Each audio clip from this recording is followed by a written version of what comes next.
Hello, this is Logan Murphy, and today I'll be showing you how to set up a template based on the jQuery theme. So what I'm trying to go for is make a theme that is based on this date picker here. It looks like this date picker.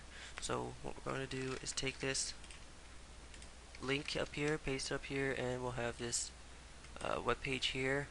And we are just going to use a debugger tool, which you can use in Internet Explorer, Firefox, Chrome.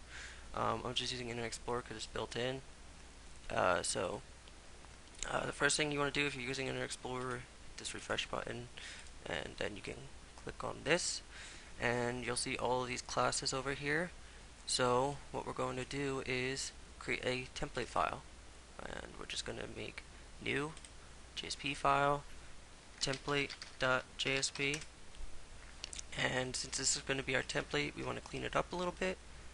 Get rid of this. I usually like to put this in lowercase. We don't really need that. I'm going to change this to template. And we need to link to our CSS. Let's just get the link to everything while we're at it. CSS and jQuery UIs. So that's part of our template. We don't have to copy paste it every time. So we have that. And so when we're looking at this, we want to notice we want to recognize sections. So we see that there's this section that contains everything, there's this head section, and there's this content section. So we're going to create a div, and another div, and another div. And we'll format it. And those divs are just going to have classes. So like I told you, like I've recognized, this is the one that contains everything, this is the head, this is the content. So let's use this to select the thing we're interested in, and we want to just find classes that we think are going to be essential in getting the correct look. So I see that UI widget adds a font family and a font size, so that would be important to me. So UI minus widget. And I also see that this adds a color border and a background, so I'm going to also use UI minus widget minus content. So we'll scroll down, and UI corner all looks like something that would, because that gives me rounded corners. So UI minus corner minus all. So we'll keep scrolling down. We're not really interested in date picker class.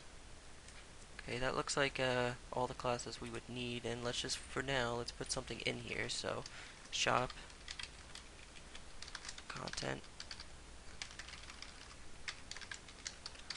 So I was putting these in the wrong class, so I'm going to just move these. Save it, and we will just run as on server, finish, and here it is in the gray box that we want. It looks like the page so far. So next thing we have to target is this head bar. So we're going to go back to our template, the JSP, and look for the class we think would be important. So since this thing is inside of this thing, it's going to inherit a lot of the properties. This div is inside this div, so we don't really need to do UI widget because this already has UI widget, and it only has a font family and font size, so that's going to absorb that.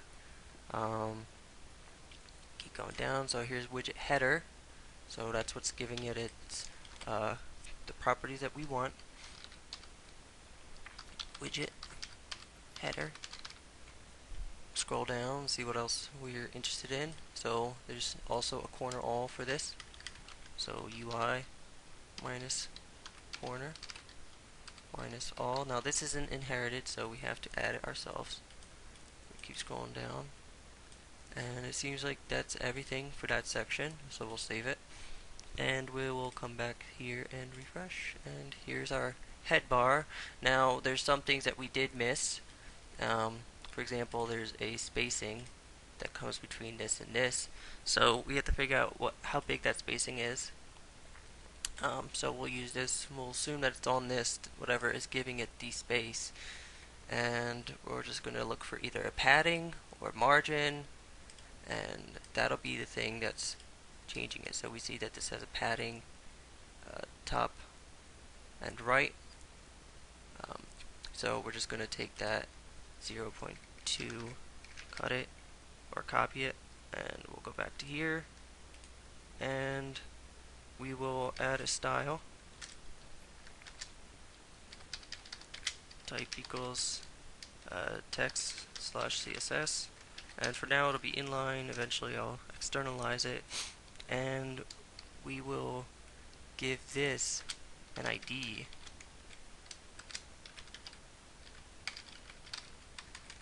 and we will CSS select that by, well, this doesn't need the pound, CSS select by ID, and set the padding to be 0.2 EM, like they have it. And we'll save it, we'll format it, save it again, come back here, refresh, and it has that border now.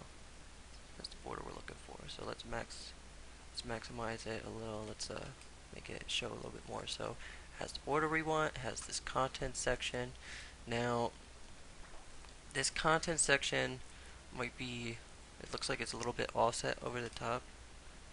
So let's refresh this, and we'll see, maybe, well, it's not really offset, these things are just really big, but personally I want this not to be hugging this, and I also don't want this to be hugging this, which is also, they don't have that.